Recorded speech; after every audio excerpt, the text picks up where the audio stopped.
merah di situ tulisannya ada. Nah, kaget, aduh gimana nih? Nggak ada, Bu. Iya, nggak ada sama sekali, nggak ada pemberitahuan itu tuh, nggak ada.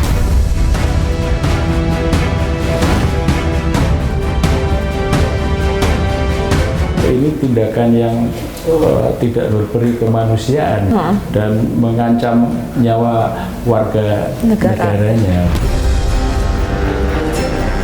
Apakah ada hidden agenda di balik pemutusan yang 11 juta? Besar loh.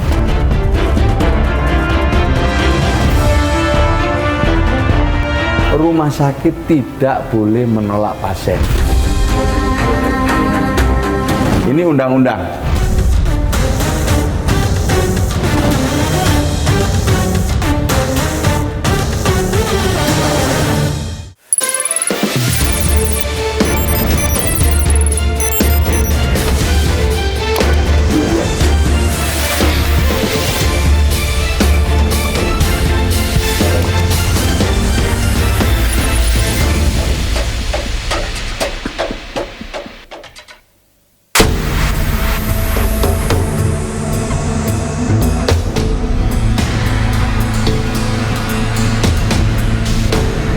Februari 2026, sebanyak 11 juta peserta BPJS Kesehatan penerima bantuan iuran atau PBIJK mendadak dinonaktifkan dari keanggotaannya.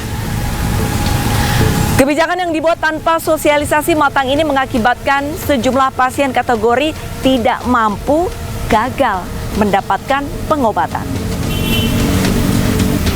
Apa yang menjadi dasar perubahan kebijakan ini?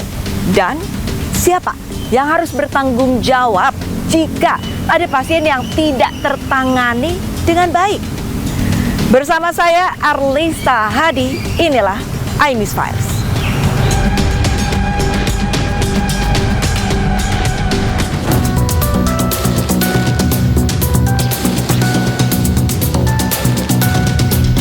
Perubahan data jutaan penerima bantuan jaminan kesehatan secara mendadak memicu polemik. Sejumlah pasien kurang mampu pun tidak bisa memperoleh pengobatan gratis.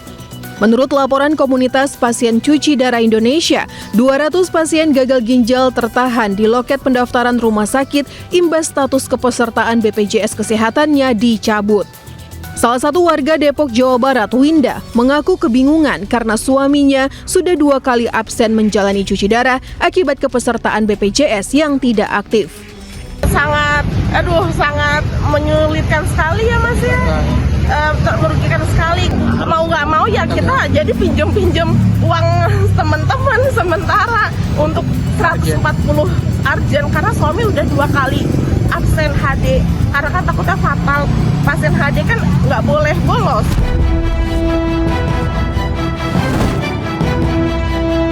Kebijakan penonaktifan BPJS PBI oleh Kementerian Sosial membuat sejumlah pasien tidak mampu gagal mendapat pengobatan gratis. Tim iNews File menemui salah satu pasien gagal ginjal yang harus mengalami pembengkakan kaki karena tidak bisa cuci darah. Awalnya kaki bengkak nih, ya, saya bengkak nih, terus sesak napas. Iya, napasnya tuh kalau habis dari kamar mandi sesak. Ya, wah, mau kayak gimana sih nih nggak bisain napas gitu. Terus di sini nih sakit, sini nih di perut. Iya, awal-awalnya mah sakit. Aduh, kenapa ini kok sakit gitu kan? Pas udah cuci darah enggak, sebetulnya. Kalau udah cuci darah sekarang udah enggak. Kaget, Bu. Iya kan. Tanggal 3. Bapak, lah kan saya lagi cuci darah. Nggak ada, Bu. Iya, nggak ada sama sekali, nggak ada pemberitahuan itu tuh, nggak ada. Iya, mau cuci darah. Iya, nggak bisa, sama suster dipanggil. Padeng ke sini gitu. Nah, kenapa? Itu katanya BPJS-nya dinonaktifkan. Merah di situ tulisannya ada. Nah, kaget, aduh gimana nih? Pengen ngaktifin kan? Walaupun saya nggak kuat juga, saya kuat-kuatin tuh. Gimana nih Pak? Coba Pak Adeng ke ini dulu katanya, kemana? Ke desa. Saya pergi ke kecamatan, saya pergi ke desa. ada kekurangan lagi ke kecamatan lagi, minta persyaratannya itu semua, pokoknya semua ke orang desa itu persyaratan saya. Udah saya pembarui semua, udah gitu saya nunggu itu di situ. Nah di situ, aduh gimana ini?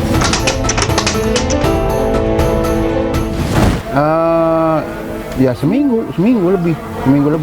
Nah itu gimana? Seminggu belum cuci darah? Ya itu kaki saya iya bengkak-bengkak. Bengkak-bengkak kaki saya kemarin. Dan saya kemarin cuci darah lagi. Badan mah enak sih sebetulnya, cuman kaki doang bengkak. Saya seringnya di situ. Jadi saya itu doang Bu, yang saya waktu pertama saya BPJS diblokir itu doang. Iya, darah tinggi sama bengkak sama apa itu ngap. Kalau ngap gitu. Kalau kena air aja ngap saya waktu itu. Jadi ngap aja Pak, nggak ada napas gitu ngap. Kan saya mau cuci darah nih. Rumah sakit seharusnya ya udah pada yang cuci darah dulu kan seharusnya gitu ya. Ini nggak ada sama sekali. Udah suruh pulang? Iya, suruh pulang aja. Tadi telepon lagi di sini duduk. Padeng di mana? Di rumah.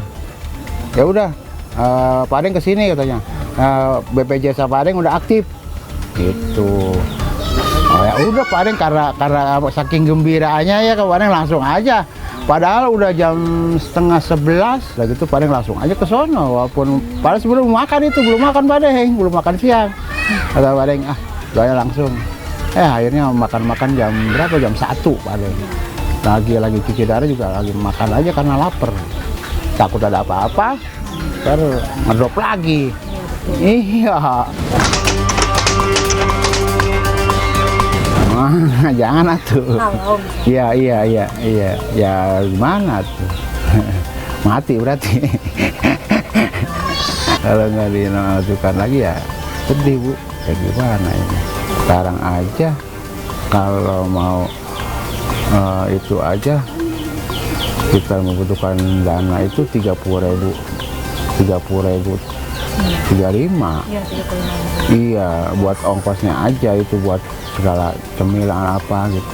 Kan kalau lagi di cuci darah itu nggak diem aja. Kita kan perlu makan. Di dalam itu perlu snack Bu. Iya. Harus dikasih itu. Kadang-kadang ya kalau emangnya ini masih kalau nggak snack gitu nggak diem aja. Kalau lagi cuci darah, ya nggak boleh dikosongin perutnya.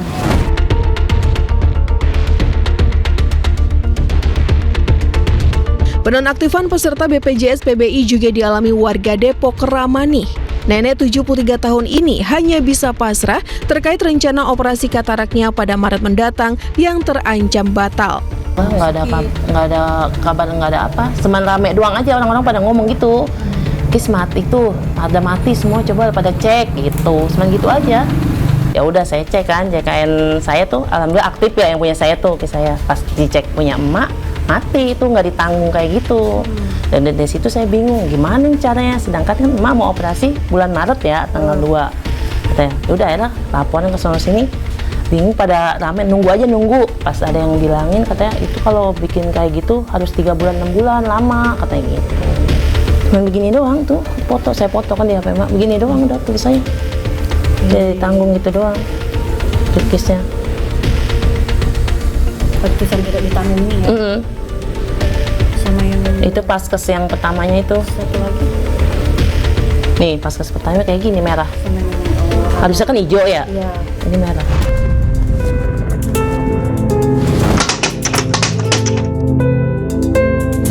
Pas periksa itu sih, pas periksa awalnya katanya sering pusing ya, terus mata berair terus segala macam, terus udah gitu kan pada bengkak giniannya tuh, langsung deh pas iniin katanya ada katarak gitu, langsung udah dirujuk kan dari pihak paskes pertama tuh dirujuk buat periksa mata, ternyata langsung diinin suruh operasi, ditindak tuh, operasi juga bulan apa ya? Yang 1 Desember operasi yang kanan. Yang kanan. Oh berarti yang ini untuk yang kedua, yang kiri itu pas nanti tanggal 2 Maret. Kan yang parahnya mah yang sebelah kiri. Cuman kan dari pihak rumah sakit kebanyakan kan yang sebelah kanan dulu dituin. Habis kanan nggak terlalu parah, yang kirinya belakangan. Berarti untuk aktivitas masih bisa melihat masih jelas atau gimana? Iya, ngelihat jelas. Karena urat saraf kena dari apa? Mata kali kayaknya. Kemarin kan awalnya rada bengkak nih gini aja nih ya. Gini aja pas dioperasi itu enggak, alhamdulillah enggak terlalu ini banget. Cuma kan ada kembung gitu. Nanya-nanya kan, ini caranya gimana? Kalau mau ada yang ngomong kan, namanya orang kan seinian pada ngomong katanya, itu kalau buat ini lagi lama, 3 bulan sampai 6 bulan, itu lama juga ya. Akhirnya kan saya langsung ke kelurahan tuh, pas itu bilang ke kelurahan, cuman masukin data doang, ngumpulin kakak sama KTP. Tadi balik lagi penasaran, iniannya gimana gitu. Pas nyampe sono dikasih tahu sama orang kelurahan, ibu ke Dinsos aja, bawa surat dari rumah sakit, KTP sama kakak, langsung ke sono minta inian, karena ini benar-benar udah harus diinin bulan besok soalnya udah operasi. Yang terdesak pokoknya harus diinin kata dia gitu. Saya belum ke Dinsos, cuman gitu aja nunggu aja, soalnya kan banyak ya di kelurahan juga masalah KIS juga, cuman di data doang, belum ada info lagi. Pas saya tadi balik lagi suruh ke Dinsos, ya itu cuman jalan satu-satunya pada disaranin seberapa inian mandiri itu.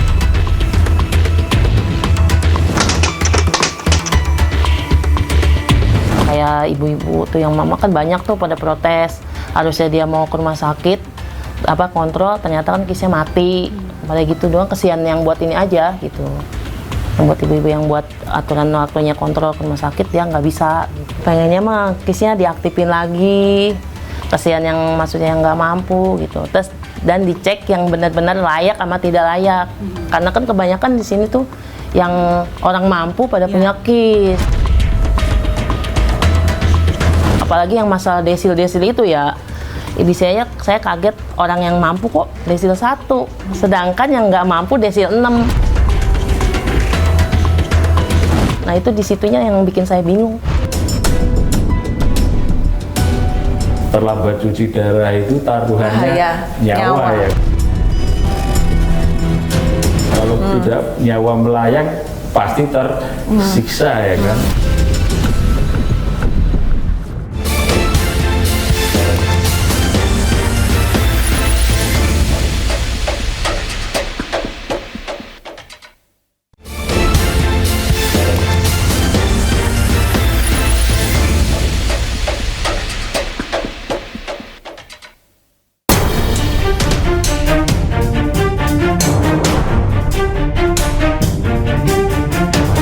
Petrus, saya mau tanya tanggapannya adanya penonaktifan BPJS PBI, bagaimana Bapak? Pemerintah sendiri mengumumkan kan untuk PBI kan ada 11 juta, penyakit kroniknya sendiri 130 secara keseluruhan, untuk pasien cuci darahnya sekitar 11 atau 12 ribu.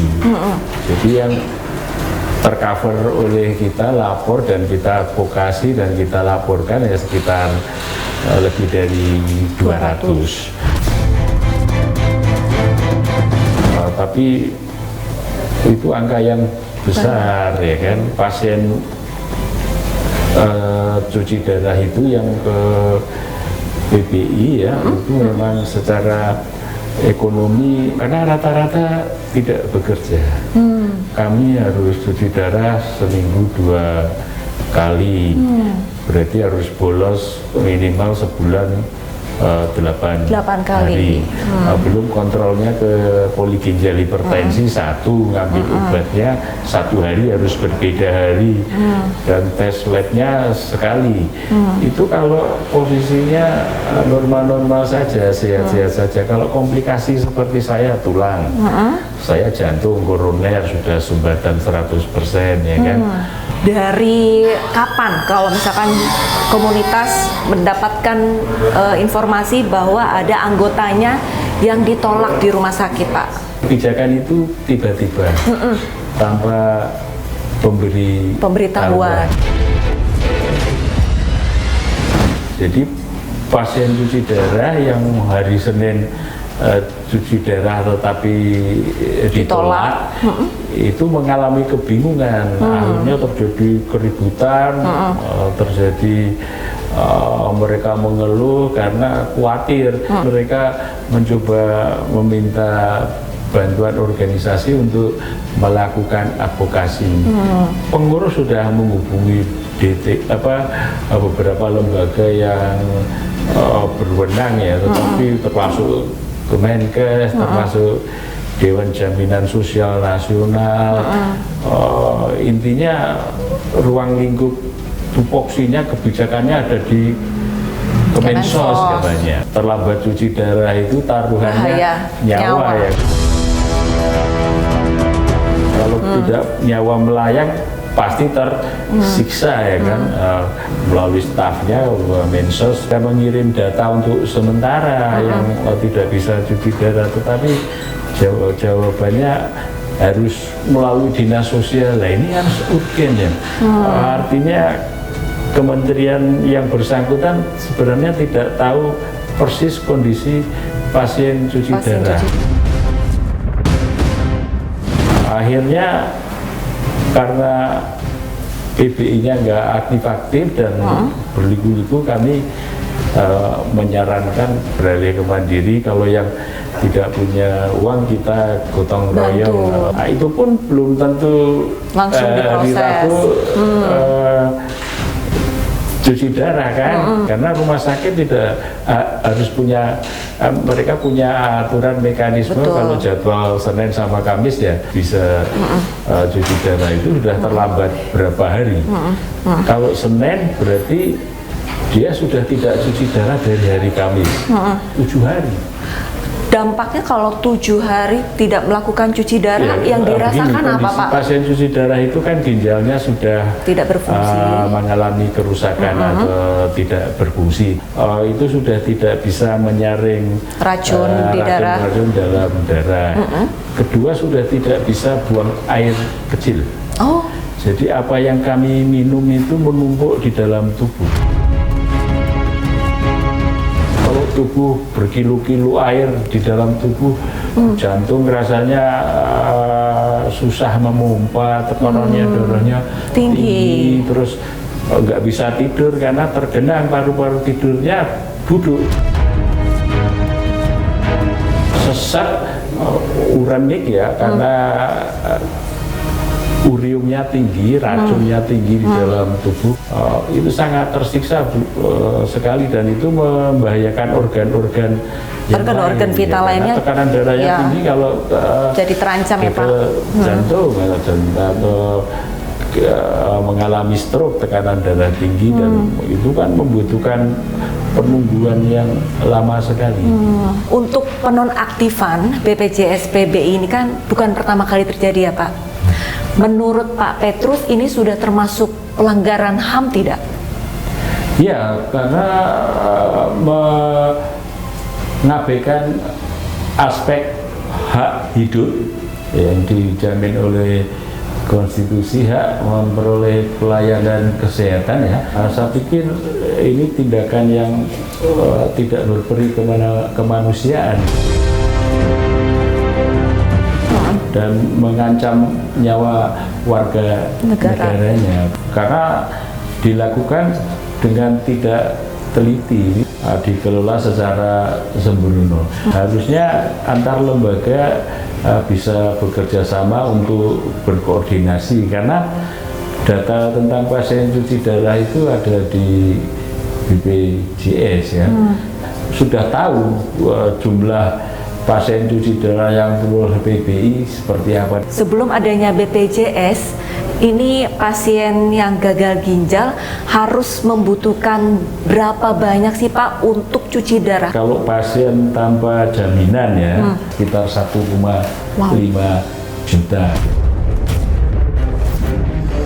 Belum makannya, belum yang nunggu, belum transportasinya. Kalau saya pakai kursi roda itu harus taksi, berapa taksi para pasien cuci darah pengeluarannya. Jadi sudah nggak bisa dikategorikan miskin lagi ya, hidupnya penuh tekanan ekonomi.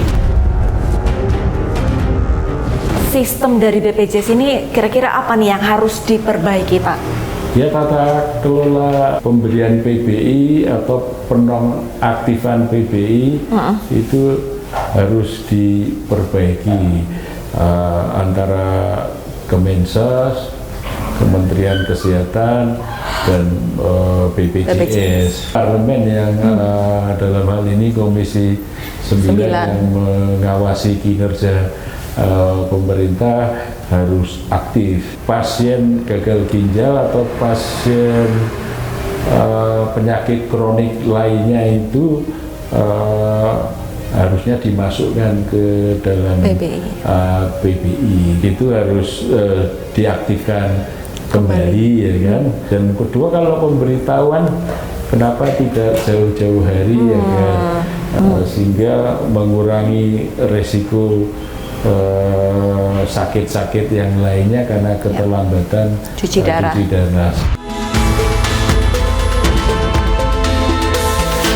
Tapi tetap dinamis ya Pak ya, kalau misalkan memang ada pasien yang membutuhkan tindakan, ya rumah sakit lagi-lagi tidak boleh menolak ya Pak ya. Itu yang paling penting ya. Tidak Jadi boleh ini menolak. kita tidak boleh rumah sakit itu menolak pasien.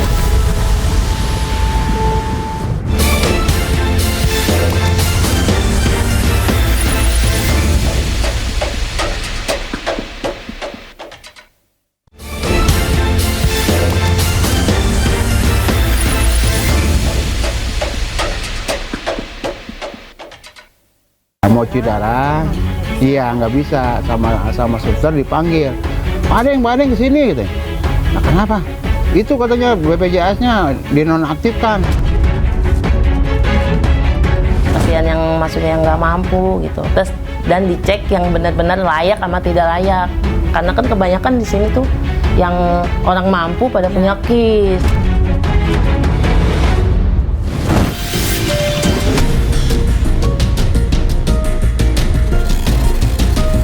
Terkait kisruh penonaktifan kepesertaan BPJS Kesehatan, DPR dan pemerintah sepakat layanan penerima bantuan iuran dibayar dalam 3 bulan. DPR dan pemerintah juga sepakat BPJS Kesehatan aktif melakukan sosialisasi apabila terjadi penonaktifan kepesertaan penerima bantuan iuran. Jadi kalau tadi DPR dan pemerintah sepakat bahwa selama 3 bulan seluruh layanan kesehatan termasuk yang PBI itu dibayarkan oleh pemerintah. Sambil kemudian pihak-pihak terkait dalam hal ini Kementerian Sosial, BPS, Kementerian Kesehatan itu kemudian memutakhirkan data terbaru dengan pembanding yang terbaru.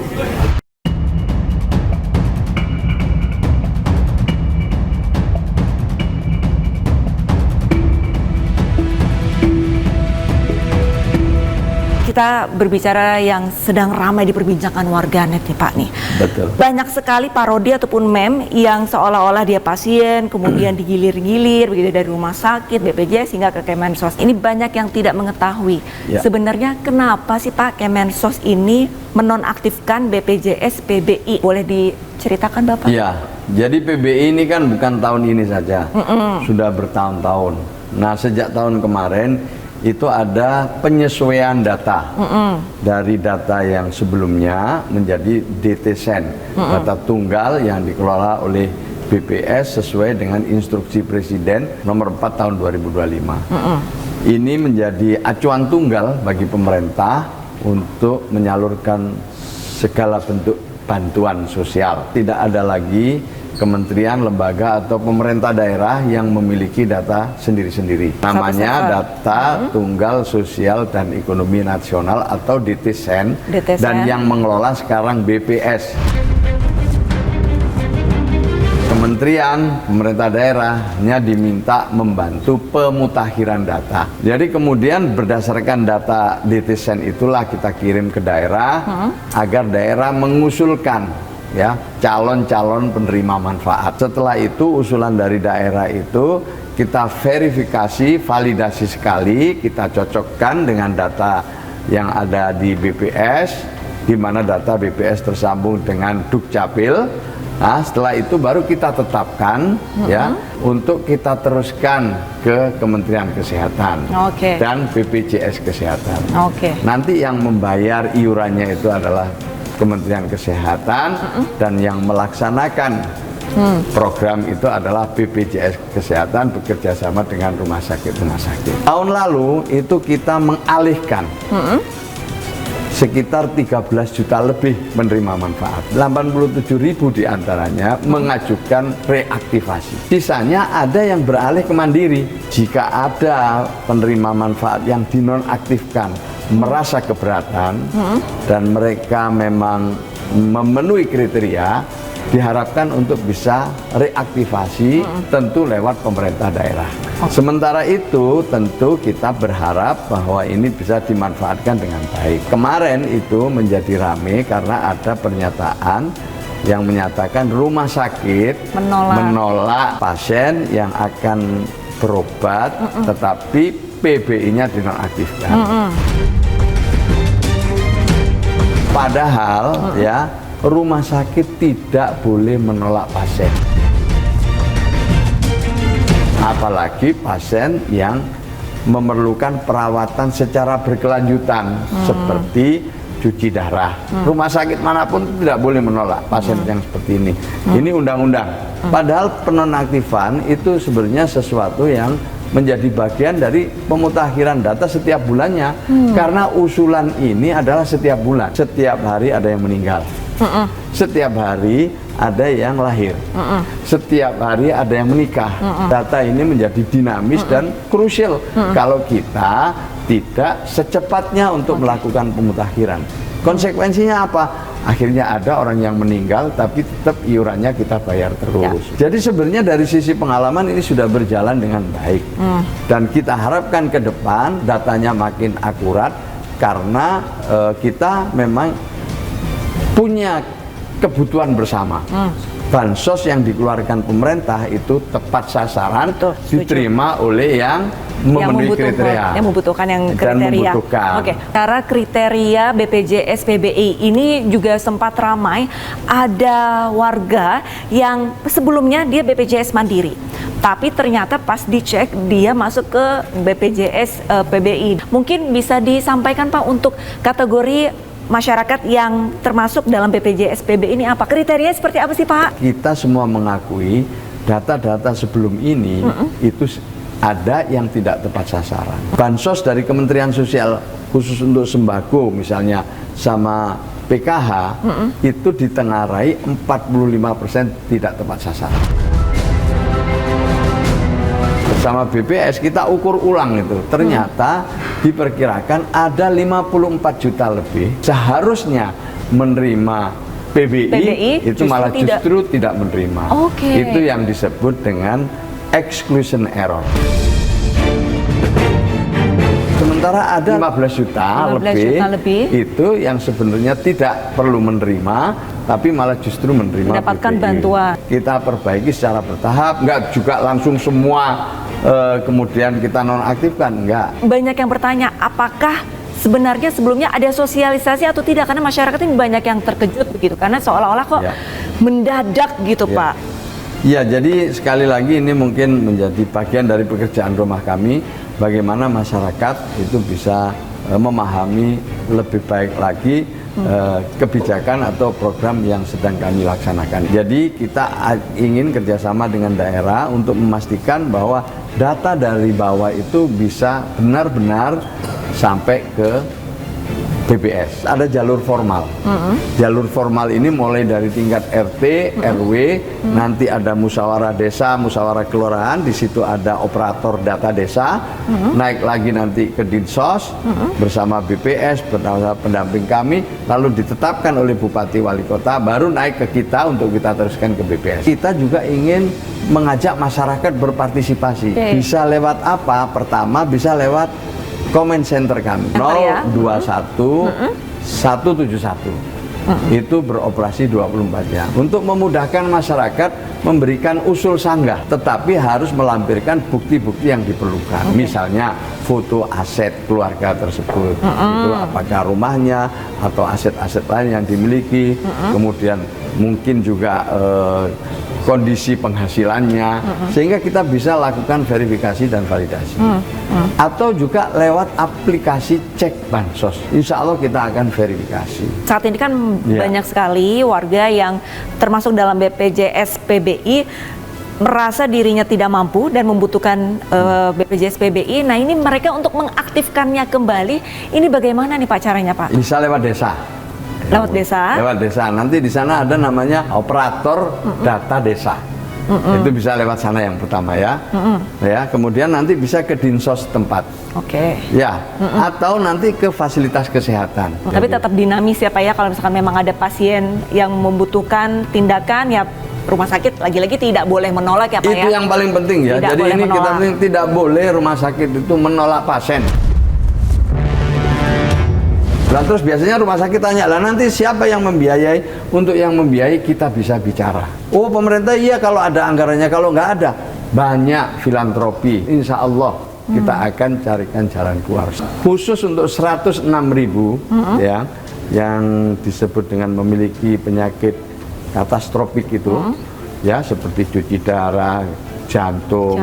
Ya dan lain sebagainya itu otomatis direaktivasi. Ada yang berasumsi bahwa dari pihak pemerintah melalui Kemensos ini sengaja menonaktifkan BPJS PBI katanya Pak, untuk mengalihkan anggaran. Nah ini bagaimana Pak tanggapannya Pak? Ya sudah nggak mungkin lah. Hari-hari ini itu tidak bisa lagi otak-atik anggaran. Itu masa lalu. Kami bekerja ini diaudit, diawasi. Jadi Rp1 pun yang dikeluarkan itu harus bisa dipertanggungjawabkan. Jadi tidak waktunya lagi mengotak-atik APBN, APBD. Itu sudah masa lalu dan akan ketahuan. Nunggu waktu aja akan ketahuan. Nah, sementara kalau program pemerintah itu berdasarkan alokasi yang sudah direncanakan. 96.800.000 ya, itu nilainya setahun sekitar 48 triliun lah kira-kira. 48 triliun. 48 triliun. Ini yang membayarkan adalah Kementerian Kesehatan. Jadi ini kan sudah dibagi tugasnya.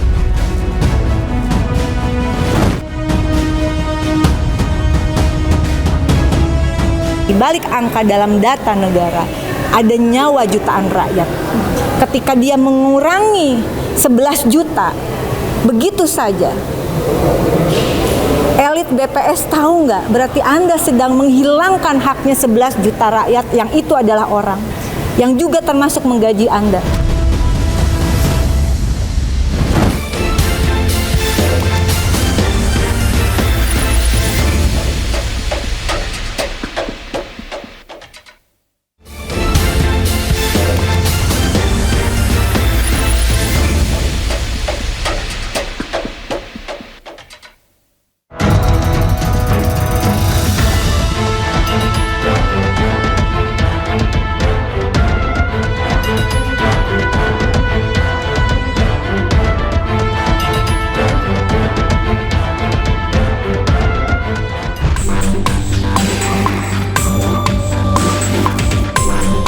Kepada tim liputan iNewsFile, anggota DPR RI Komisi 13 Rieke Diah Pitaloka meminta pemerintah agar membenahi ekosistem data yang terintegrasi.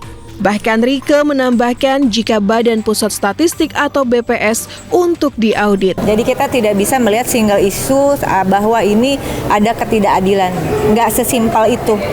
Ini harus ditarik bahwa saatnya ada suatu sistem jaminan sosial nasional yang terintegrasi dengan sistem digital pemerintahan dan sistem pendataan pemerintahan yang komprehensif dari tingkat desa, kemudian tingkat pemerintah daerah, kabupaten, kota, provinsi, dan juga sampai tingkat pusat begitu. Jadi kalau ada orang yang mengatakan bahwa 11 juta orang yang tiba-tiba dihilangkan, quote and quote, itu adalah persoalan hulunya, adalah pendataan.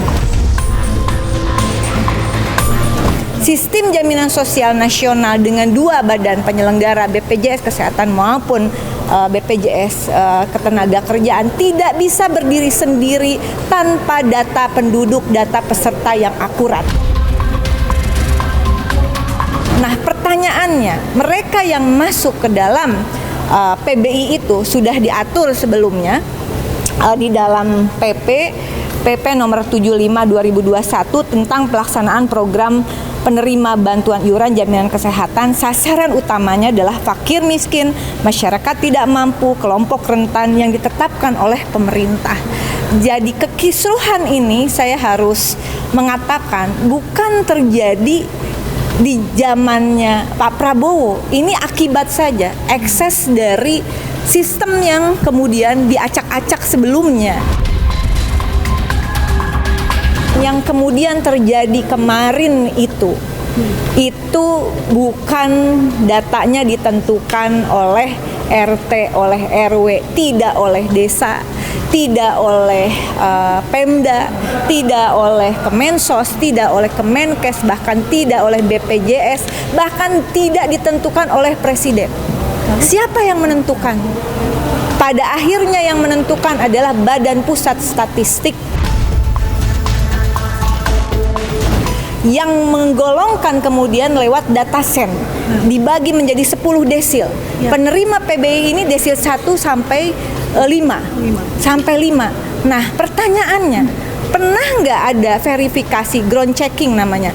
Ada. Tetapi kemudian Mensos kemarin membuka di dalam sidang kami bersama yang inisiator dan dipimpin oleh Prof. Dasko adalah bahwa ground checking itu kurang lebih baru 12%. Pertanyaan yang pentingnya adalah ketika ground checking BPS belum selesai, kenapa BPS serta-merta mengurangi 11 juta orang? Bahkan ada kurang lebih 124.000 orang dalam penyakit kronis, kanker, cuci darah, dan thalassemia yang betul-betul harus perawatan intensif dipotong begitu saja, begitu ya. Total peserta PBI APBN itu 96.515.305 yang dari APBN. Ini 10% loh. Ini angka yang tinggi loh. Yukat begitu saja. Fakir miskin begitu, dan orang kemudian akhirnya kena semua kementerian. Apakah ada hidden agenda di balik pemutusan yang 11 juta? Besar loh. Dan bukan soal anggaran. Karena setahu kami uang jaminan sosial itu pasti sudah dipos. Jadi itu bukan lagi orang akan mengatakan karena anggarannya dipakai MBG. Enggak. Kalau anggaran kesehatan itu pasti dipisahkan. Itu sesuatu yang berjalan memang seperti itu. Kalau mau dikurangi pasti akan diumumkan. Karena itu menyangkut apalagi menyangkut PBI yang sudah diputuskan di dalam Undang-Undang APBN. Kementerian lain, lembaga lain diefisiensi, ketika anggaran dana desa juga dikurangi, ketika Pemda dikurangi, yang dapat anggaran tambahan besar itu adalah BPS 400 miliar, saking pengen datanya itu Presiden bener. Lalu apa yang terjadi? 2026 BPS itu dapat lagi anggaran 6,9 triliun. Dan setiap tahun silahkan dicek, hitung mundur 10 tahun ke belakang, berapa anggaran BPS setiap tahun, berapa bansos yang salah sasaran tiap tahun.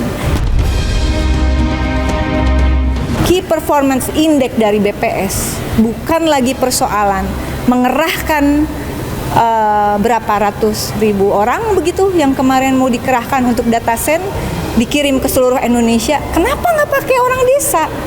Kenapa tidak pakai dana sistem informasi desa? Nggak perlu lagi ada tambahan dana. Itu sudah dialokasikan begitu. Apakah desa sanggup? Sanggup. Data itu adalah sumber informasi. Data itu menjadi rujukan untuk kebijakan pembangunan dan anggarannya.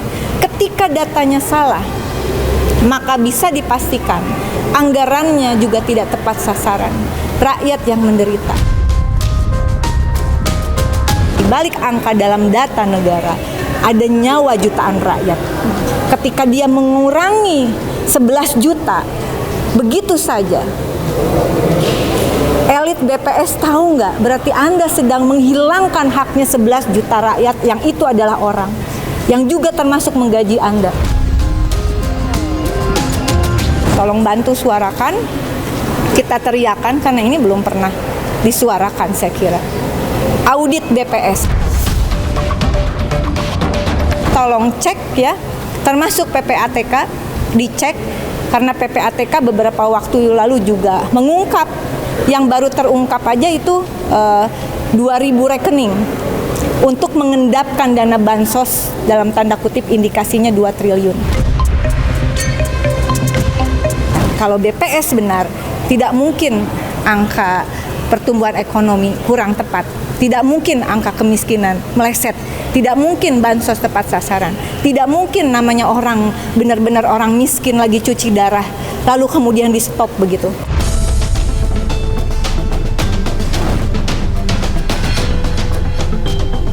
Tim iNews File juga menemui Direktur Utama BPJS Ali Gufron Mukti. Kepada kami, Ali menjabarkan bahwa pasien BPJS PBI dengan penyakit katastropik sudah aktif kembali.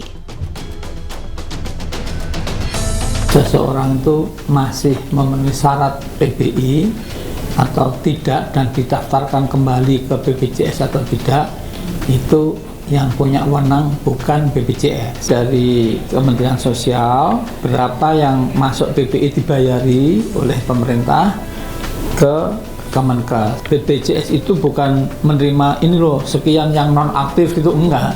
Ini loh yang didaftarkan untuk bulan ini kayak gitu. Kalau Kemenkes berkeinginan kan biar lebih tepat sasaran. Iya, tadi masuk ke dataset. Tentu BPS sebetulnya, Biro Pusat Statistik. Jadi menurut Kementerian Sosial ada 50 juta lebih atau 54 juta lah yang sebetulnya berhak PBI tapi belum masuk PBI. Kenapa? Karena banyak orang-orang yang nggak tepat sasaran ini.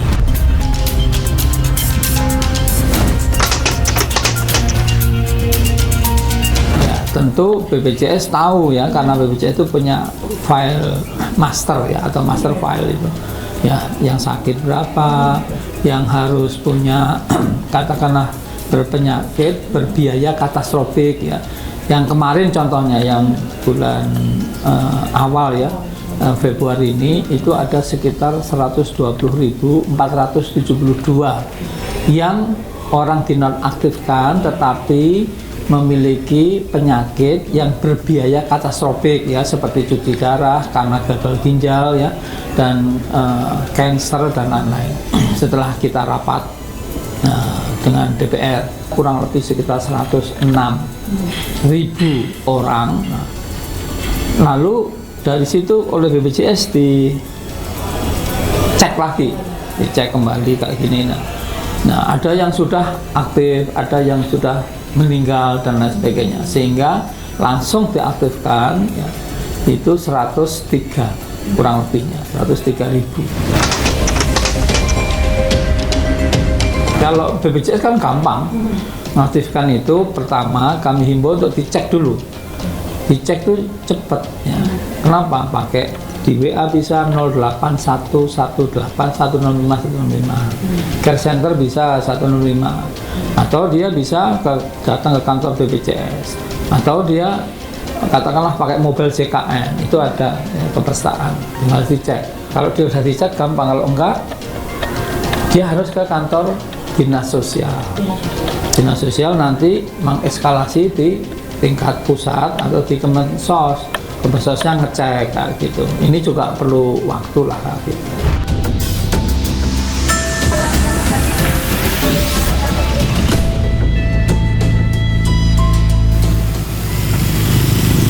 Jaminan kesehatan merupakan hak semua warga negara yang sudah diatur dalam Undang-Undang Dasar 1945.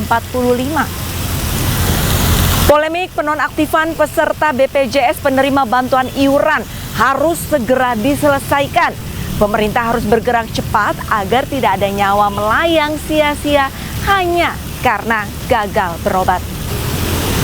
Jadi jangan bilang Anda tidak tahu permasalahan ini, karena kami sudah memberitahukannya.